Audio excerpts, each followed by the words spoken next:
दुग्ध संसाधन या दुग्ध प्रसंस्करण या मिल्क प्रोसेसिंग क्या है, इसमें कौन कौन सी क्रियाएं की जाती हैं, विस्तार पूर्वक समझाइए।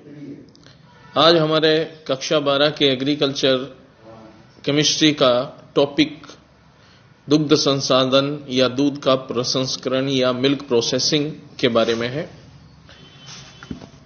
कच्चा दूध जो डेयरी से प्राप्त किया जाता है, उसके गुणवत्ता परीक्षण करने पर यदि परीक्षण नकारात्मक है तो भी दूध को स्वीकार करके इसका प्रशीतन अर्थात ठंडा करके, पाश्चुरीकरण या गर्म करके, निर्जमीकरण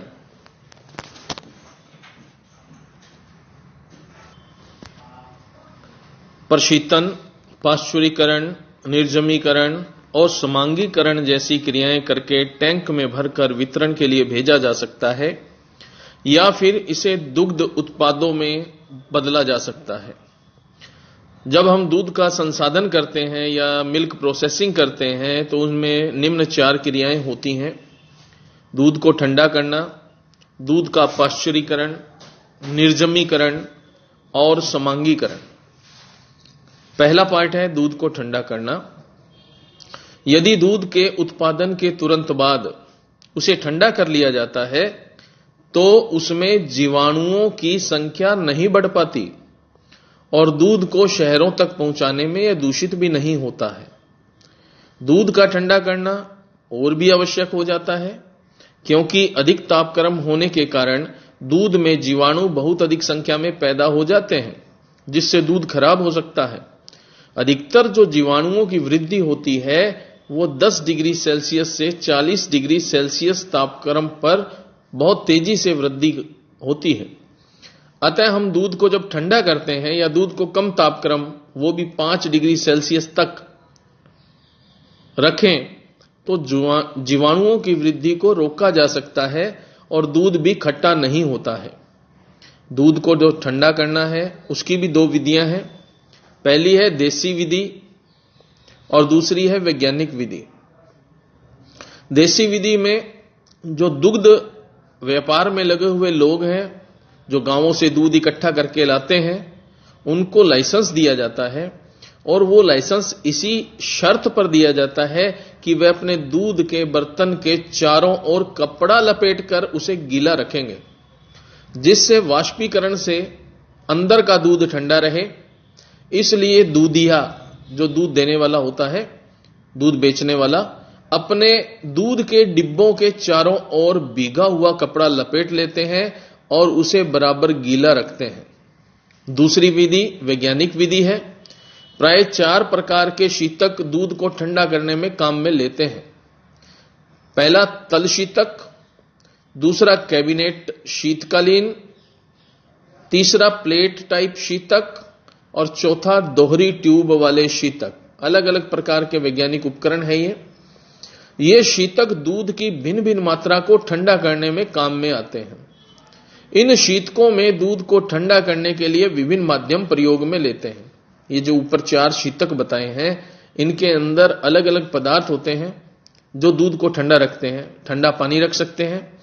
इसमें पाश्चराइज दूध को 15.5 डिग्री सेल्सियस से 21 डिग्री सेल्सियस तक ठंडा कर लिया जाता है। ठंडा पानी डाल करके बाहर जो जैकेट होती है उसमें ठंडा पानी डाल देते हैं और उस ठंडे पानी की वजह से दूध ठंडा रहता है। अमोनिया, इससे दूध को 3 से 4 डिग्री सेल्सियस तक ठंडा कर सकते हैं। तीसरा ब्राइन विलियन, इसमें दूध के तापक्रम को 3 डिग्री सेल्सियस से 4 डिग्री सेल्सियस तक ठंडा किया जा सकता है। ब्राइन विलियन बर्फ और नमक का मिश्रण है। दूध का पाश्चुरीकरण। पाश्चुरीकरण विधि का नाम फ्रांस के वैज्ञानिक लुई पाश्चर के नाम से लिया गया था। अब पाश्चुरीकरण किसे कहते हैं उसकी परिभाषा है।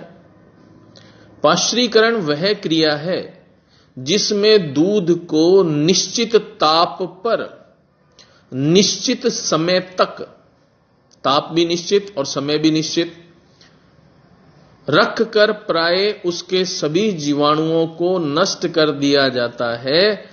लेकिन दूध की जो क्वालिटी है, यह खाद्य महत्व है, और उसका जो क्रीम का लेयर है उस पर कोई प्रभाव नहीं पड़ता है। पाश्चुरीकरण की प्रक्रियाएं 3 प्रकार की हैं। पहला दूध को गर्म करना, दूसरा धारण और तीसरा ठंडा करना। पहले दूध को निश्चित तापक्रम तक 63 डिग्री सेल्सियस से 72 डिग्री सेल्सियस तक गर्म करते हैं और इतने डिग्री सेल्सियस तापक्रम तक उसे बनाए रखते हैं जिससे हानिकारक जीवाणु नष्ट हो जाते हैं। उसके बाद में दूध को तुरंत इसके तापक्रम से इतने तापक्रम तक ठंडा करते हैं कि बचे जीवित जीवाणु वृद्धि न कर सके। तो 3 चरण हैं पाश्चुरीकरण के।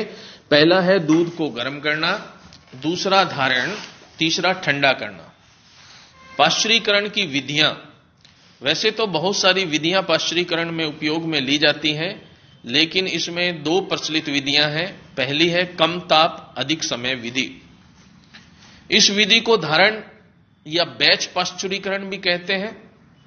इस विधि में दूध को 63 डिग्री सेल्सियस तक गर्म करते हैं 30 मिनट तक। 30 मिनट तक 63 डिग्री सेल्सियस पर गर्म रखते हैं और बाद में इसे 5 डिग्री सेल्सियस तक तुरंत ठंडा कर लेते हैं। इस विधि में दोहरी दीवार वाले कुंड में पूरी होती है। यह विधि दोहरी दीवार वाले कुंड में पूरी की जाती है। 2 दीवारों के बीच की जगह जो खाली होती है, जिसे जैकेट कहते हैं, इस कुंड के अंदर दूध को गर्म करने के लिए जैकेट के अंदर पहले तो गर्म पानी भरते हैं। जब दूध ठंडा करना होता है तो उस गर्म पानी को निकाल करके इस जैकेट में ठंडा पानी भर दिया जाता है। कुंड की जो दीवारें होती हैं वो स्टेनलेस स्टील की बनी होती है। कुंड के अंदर एजिरेटर लगा होता है जो दूध को घुमाता रहता है ताकि सभी कण एक जैसे डिग्री सेल्सियस तापमान पर गर्म हो सके, सभी दूध के सभी कण गर्म हो जाए। पाश्चुरीकरण की 3 क्रियाएं कौन कौन सी थी? 3 क्रियाएं गर्म करना, धारण और ठंडा करना। 3 क्रियाएं इसी के अंदर पूरी हो जाती हैं। इसकी पाश्चुरीकरण की दूसरी विधि है उच्च ताप अल्प समय। पहली विधि थी कम ताप अधिक समय, दूसरी विधि है अधिक ताप और कम समय विधि। इस विधि का दूसरा नाम सतत पाश्चुरीकरण है क्योंकि इसमें दूध लगातार बहता रहता है। इसमें दूध को 72 डिग्री सेल्सियस तापमान तक गर्म करके 15 सेकंड तक उसे स्थिर रखते हैं धारण, और तुरंत ही 5 डिग्री सेल्सियस पर ठंडा कर दिया जाता है। इस पाश्चुरीकरण, सतत पाश्चुरीकरण के आगे 6 भाग हैं। पहला पुनर्जनन भाग, दूसरा फ्लोट कंट्रोल टैंक या फ्लो कंट्रोल वाल्व, गर्म करने वाला भाग, धारण भाग, फ्लो डाइवर्शन वाल्व, शीतलन भाग। तो ये जो जैकेट है या अपने जिस कुंड के अंदर ये कार्य किए जाते हैं उसके 6 भाग हैं सतत पाश्चुरीकरण के। और ये चित्र है, चित्र आप किताब से बनाओगे। सबसे पहले कच्चा दूध संग्रह कक्ष में मशीन के पुनर्जनन भाग में जाता है। दूध के बहाव को समान रखने के लिए फ्लो कंट्रोल वाल्व और टैंक की सतह को समान रखने के लिए फ्लोर वाल्व होता है। पुनर्जनन भाग में 2 ट्यूब एक दूसरे के अंदर होती है। अंदर वाली ट्यूब में पाश्चुरीकरण दूध बाहर निकलता है। इसके साथ इन दोनों ट्यूब के बीच में जो स्थान खाली रहता है उसमें से कच्चा दूध बहता है और पाश्चुरीकरण यंत्र में चला जाता है। इन दोनों प्रकार के दूधों के साथ साथ बहने से दोनों ही समान लाभ होता है, अर्थात पाश्चुरीकृत दूध कुछ गर्म हो जाता है, इसलिए पाश्चुरीकृत दूध को ठंडा करके कम शीतल कारक और मामूली गर्म किए हुए दूध को पाश्चुरीकरण करने में कम ताप की आवश्यकता होती है। पुनर्जनन भाग के बाद दूध छानने के लिए छन्ने या स्वच्छक के लिए स्वच्छन में प्रवेश करता है। उसके बाद दूध अंतिम बार गर्म होने के लिए तापक में चला जाता है, जहां से यह पाश्चुरीकृत दूध एक उल्टा प्रवाह वाल्व में से बाहर निकलता है। उल्टा प्रवाह वाल्व का मुख्य कारण पूर्ण रूप से पाश्चुरीकृत नहीं हुए दूध को वापस मशीन में भेजना होता है।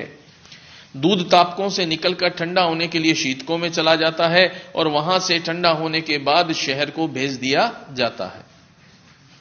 लाभ क्या है इस पाश्चरीकरण के?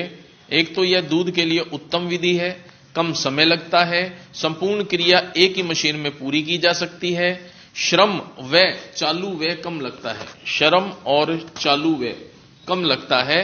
रीजनरेशन में गर्म भाग के तापक्रम को कच्चे दूध को गर्म करने में काम में लेते हैं, ऊष्मा का अच्छा उपयोग होता है, जगह थोड़ी सी जगह में यह काम हो जाता है, इसलिए कम जगह की आवश्यकता होती है। अन्य विधियों की अपेक्षा इसमें लगभग सभी थर्मोफिलिंग जीवाणु, थर्मोफिलिंग का मतलब है जो ताप को सह जाते हैं, ज्यादा ताप पर मरने वाले जो जीवाणु हैं वो भी नष्ट हो जाते हैं, बड़े दुग्ध व्यवसाय के लिए उपयोगी है।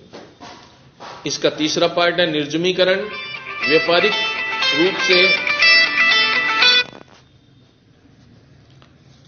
व्यापारिक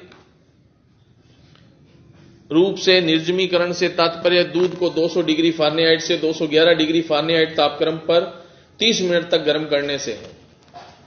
यद्यपि इस दूध में जीवाणुओं की संख्या बहुत ही कम होती है और बहुत अधिक समय तक ठंडी अवस्था में रखा जा सकता है।